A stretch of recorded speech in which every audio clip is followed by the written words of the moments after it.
Welcome to Pawpaw TV. Today we present an original program, One-on-One with Jerry McLaughlin. He discusses his life's work with Richard Lund. Today's program is brought to you by Gogees.com. Gogees.com. Your eyes will love you.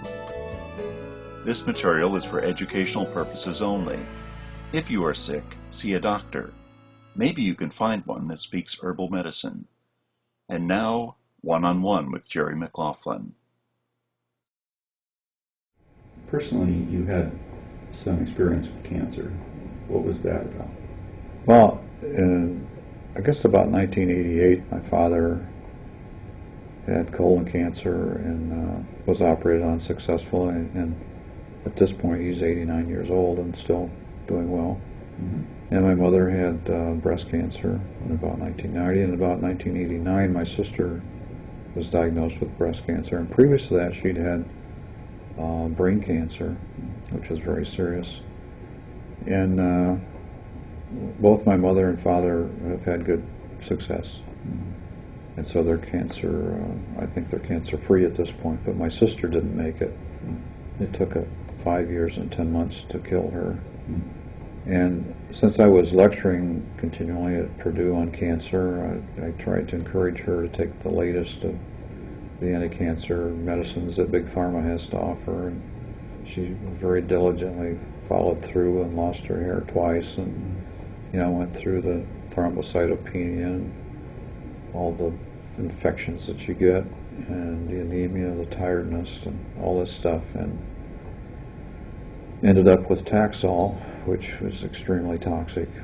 It's neurotoxic and it's cardiotoxic, and struggled, and finally broke her arm, and it would never heal, and finally she died. And so I think at that point, that was in 1995 in June, I suddenly realized that no one else is going to do anything. I have to do things myself. And here I've been given this wonderful education through the National Institutes of Health and their predoctoral program, paying for my fellowship and all this stuff, and given all this millions of dollars to do this research.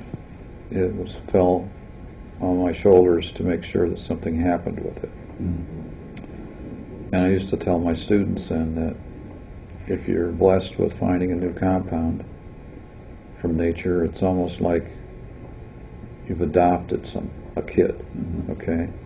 And it's up to you to make that kid be all it can be. You got to put it through college, okay? And so you have to take your discovery as far as you can take it. And that's what I decided to do. And when I would hit a roadblock, I would figure a way around. And my dad is a fur buyer, and he always would say there's more than one way to skin a cat. And so there is.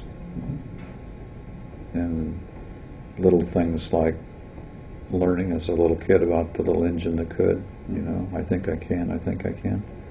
Just keep at it. That's good advice. Right.